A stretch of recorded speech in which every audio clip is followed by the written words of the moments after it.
Aalis na ng Ateneo Blue Eagles si starting setter Jaja Maraguinot para sa UAAP Season 85. Mapunta na kaya siya sa PVL team na Akari? At sino ang papalit sa kanyang pwesto sa Ateneo?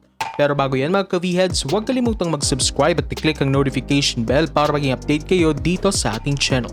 Ginulat ni Ateneo main setter Jaja Maraguinot ang lahat ng ianunsyo nitong hindi na ito maglalaro para sa Ateneo Blue Eagles sa UAAP Season 85. Sinabi niya ito sa naganap na Blue Eagles Fans Day, Sabado, June 25. Si Maraguinot na kapatid ni Ateneo Eagle Claw Joe Maraguinot ay naging vital sa kanilang bronze medal finish sa katatapos lamang na UAAP Season 84. Nag-debut siya sa UAAP Seniors noong Season 81 pero dahil sa pandemya naputol ang kanyang second and third year sa UAAP. Isa siya sa mga inasahan ni Coach O sa pag-setup ng play sa Blue Eagles lalo na noong crucial wins nila laban sa Adamson at ang pagpapatumba sa UST sa podium game. Mga kasama ni Maraguinot na aalis na ng Katipunan squad ay si Libero Captain Danny Ravena. Ayon sa ilang insiders, bukod sa dalawang ito mukhang meron pang iba na fourth year players ang di na rin ipagpapatuloy ang paglalaro next season.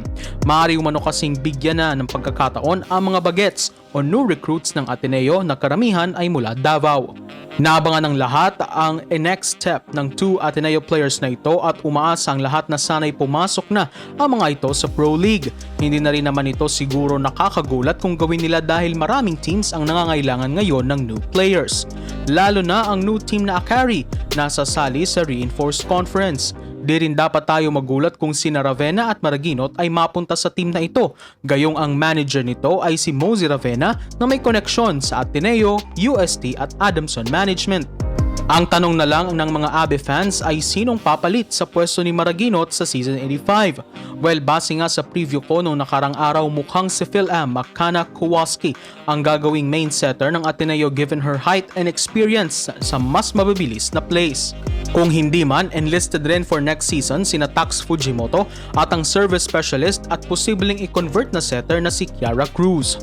Good luck na lang sa future endeavors ni Jaja at sa Ateneo sa paghahanap ng bagong playmaker for next season. So there you have it mga ka-V-Heads. Thank you for supporting this channel. Please don't forget to subscribe and click the notification bell to be updated on the upcoming videos.